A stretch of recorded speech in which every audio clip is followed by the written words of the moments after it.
بسم اللہ الرحمن الرحیم۔ السلام علیکم دوستو۔ پاکستان بننے کے بعد آج تک جتنے بھی لوگ آئے ہیں ان میں کئی لوگ ایسے تھے جو اس ملک کی بقا کے لیے خطرہ تھے، اور کچھ لوگ ایسے بھی ہیں جنہوں نے اپنی جان کو خطرے میں ڈالا اور اس ملک کے مفاد کو ملحوظ خاطر رکھا، اس ملک کے لیے بہت کچھ کر گئے۔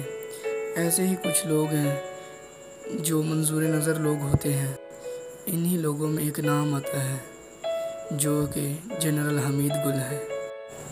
مزید ڈسکس کرنے سے پہلے اردو پینل کو سبسکرائب کریں اور بیل آئیکن پر ضرور کلک کریں۔ جنرل حمید گل 20 نومبر 1936 کو پاکستان کے صوبہ پنجاب کے شہر سرگودھا کے چھوٹے سے قصبے میں پیدا ہوئے۔ آپ کے والد ایک کسان تھے۔ آپ نے ابتدائی تعلیم گاؤں میں حاصل کی اور پھر گورنمنٹ کالج لاہور میں داخلہ لیا۔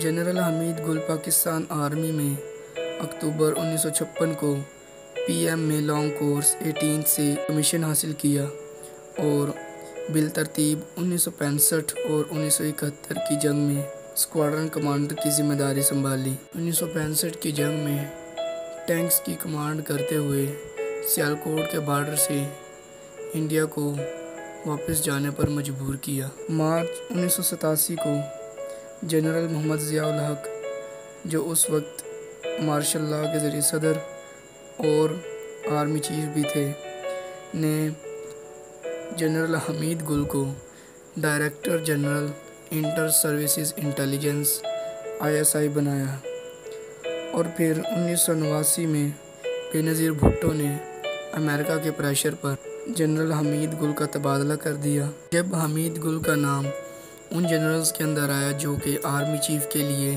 سینئر تھے، تو اس وقت امریکہ کے پریشر سے بے نظیر بھٹو کی حکومت نے ان کو آرمی چیف کی بجائے ہیوی انڈسٹری ٹیکسلا کا چارج دینے کا کہا، لیکن انہوں نے چارج لینے سے انکار کر دیا اور پھر آرمی سے ریٹائرمنٹ لے لی۔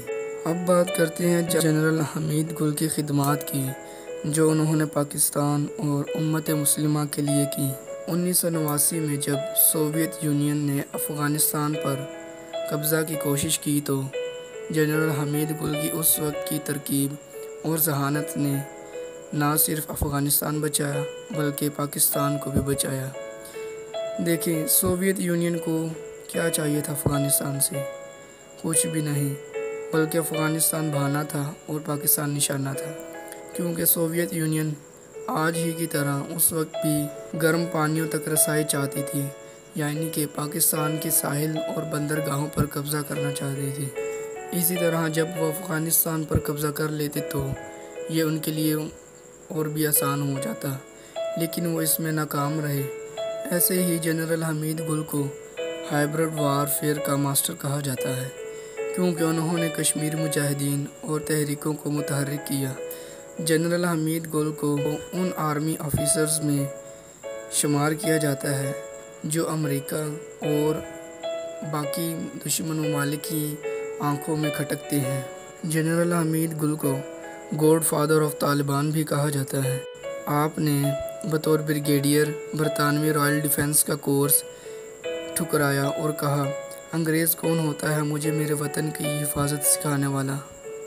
ملک کا دفاع اپنی مٹی کی فہم سے آتا ہے اور یہ فہم میرے پاس ہے۔ 1989 میں جب سوویت یونین جلال آباد افغانستان کے شہر پر قابض ہو چکی تھی تو جنرل حمید گل نے مجاہدین کی حمایت کی اور ان کو جلال آباد آپریشن کے اندر مکمل امداد فراہم کی، اور وہ جلال آباد آپریشن کے اندر کامیاب ہوئے۔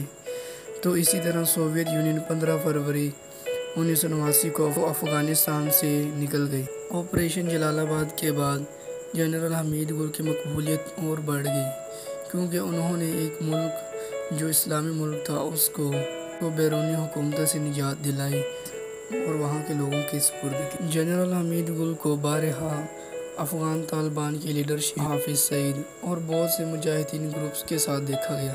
جنرل حمید گل کے 3 بچے ہیں، جن میں 2 بیٹے اور 1 بیٹی۔ جنرل حمید گل نے 15 اگست 2015 کو ہائی بلڈ پریشر کی وجہ سے وفات پائی، تب ان کی عمر 78 برس تھی۔ اللہ تعالیٰ مرحوم کے درجات بلند فرمائے اور پاکستان کو ایسے ہی محب وطن اور نیڈر آفیسرز عطا فرمائے، آمین۔ ویڈیو کو لائک کریں، شیئر کریں اور کمنٹ سیکشن میں اپنی رائے کا اظہار ضرور کیجیے۔